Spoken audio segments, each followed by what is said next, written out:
Kalau kena begitu besok ada kuburan 3 juta orang. Jadi jangan takut saudara-saudara sekalian. Ketua apa lagi? Ketua P3,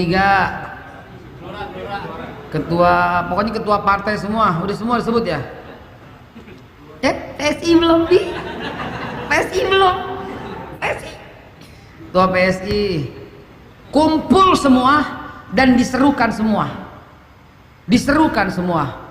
Jemput, coba bisa nggak segitu? Bayar kalau perlu. Ini kita kagak ada yang bayar, kagak ada. Siapa lagi yang bukan jaga beliau kalau bukan kita itu loh? Siapa lagi yang pasang badan kalau bukan kita semua, betul? Corona dilihat insya Allah. Yang ada corona Al-Quran, Corona Al-Maulid. Hadir semuanya udah insya Allah. Jangan takut-takut kalau yang namanya pengajian Bapak Ibu sekalian. Udah waktunya, udah kelar semuanya. Ya udah kelar, masa itunya udah kelar semua. Kalau udah kena ini, kalau kita misalnya udah kena, mati semua udah. Tadi kita jemput Habibana 3 juta orang itu. Ya 3 juta orang, 3 juta lebih. Itu yang jemput barusan. Kemacetannya dari Hotel Orchard, Hotel Sheraton itu terus penuh orang, bukan mobil, sampai dalam bandara dengan kepadatan yang luar biasa. Alhamdulillah nggak ada yang pulang kena corona, nggak ada. Ya. Kalau kena begitu besok ada kuburan 3 juta orang. Jadi jangan takut saudara-saudara sekalian.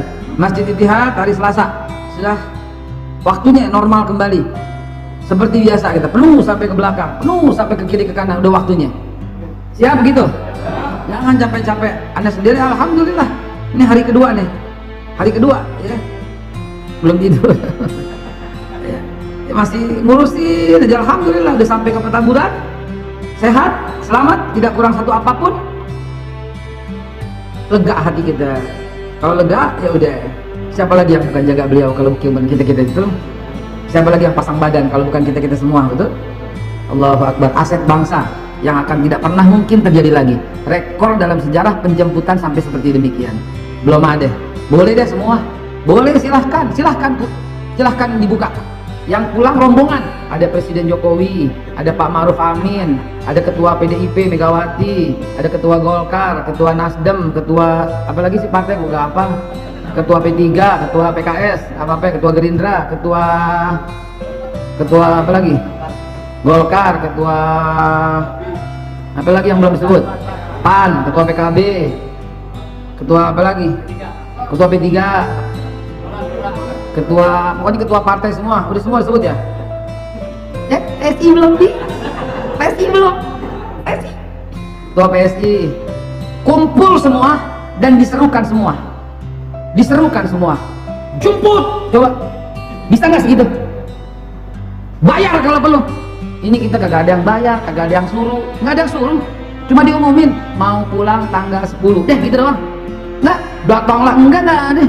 Anda sendiri nggak ngajak satupun orang, nggak ajak. Bagaimana kita ajak? Coba, apa nggak terbuka mata bahwa yang kita sebut ini, yang kita junjung ini, yang kita angkat sebagai imam besar umat Islam ini adalah bukan orang yang biasa-biasa saja. Dialah waliullah Habibana Muhammad Rizik Syihab. Kalau bukan Allah gerakan, nggak akan terjadi, Pak, beneran. Kalau bukan Allah yang menggerakkan, nggak akan terjadi. Ya.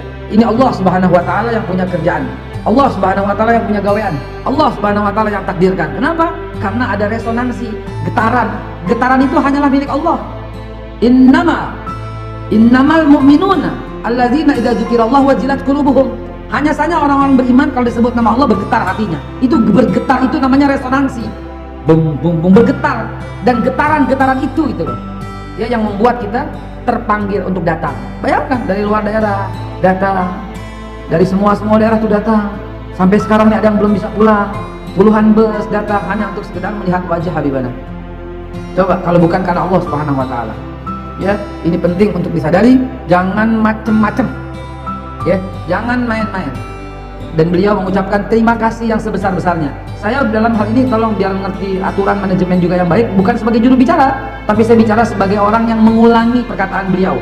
Beliau mengucapkan terima kasih yang sebesar-besarnya kepada pemerintah, dalam hal ini Pak Mahfud ya, yang berkata pidato 1 hari sebelumnya, untuk membiarkan, untuk menjaga keamanan, mengizinkan penyambutan gitu loh. Setelah beberapa waktu sebelumnya melakukan pembicaraan yang sangat kontroversi kepada seorang yang mewawancarainya, dilalah seorang tersangka lagi. Coba bayangin coba, yang diwawancarai Menko Polhukam lagi gitu, yang ngajak bicara tuh, yang menginterview seorang tersangka lagi gitu.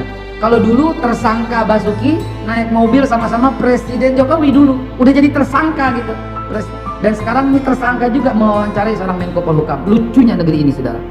Jadi begitu, resonansi getaran itu yang membuat kita mau hadir gitu. Dan beliau mengucapkan terima kasih. Ya fair aja, ketika ada yang salah dia luruskan, ketika betul dia ucapkan ucapannya baik, dia ucapkan terima kasih yang sebesar-besarnya kepada pemerintah ya. Dan beliau menegaskan sekali lagi, kami ini bukan musuh pemerintah, bukan, kami warga negara Indonesia yang baik dan benar dan mengikuti hukum. Kami musuh kezaliman, kami musuh kemaksiatan, kami musuh keserakahan, bukan musuh pemerintah. Dan pemerintah pun jangan anggap kita ini sebagai musuh.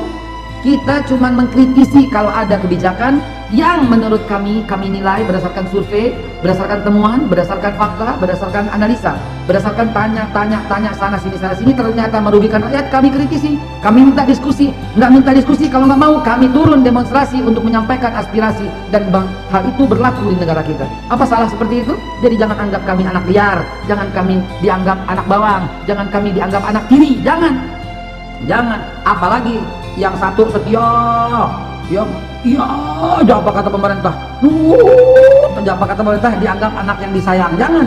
Jadi nggak boleh pemerintah begitu. Ada sebagian kelompok disayang, ada sebagian kelompok diawasi, nggak boleh. Itu namanya bapak yang nggak adil. Seadil-adilnya bapak, kalau seandainya anaknya misalnya gitu jahat atau narkoba atau apa gitu, pasti disayang kan, diarahkan gitu kan. Ini satu anaknya hafal Quran disayang, satu anaknya tukang berantem disayang, diarahkan, diomelin, diarahkan, dinasehatin gitu kan.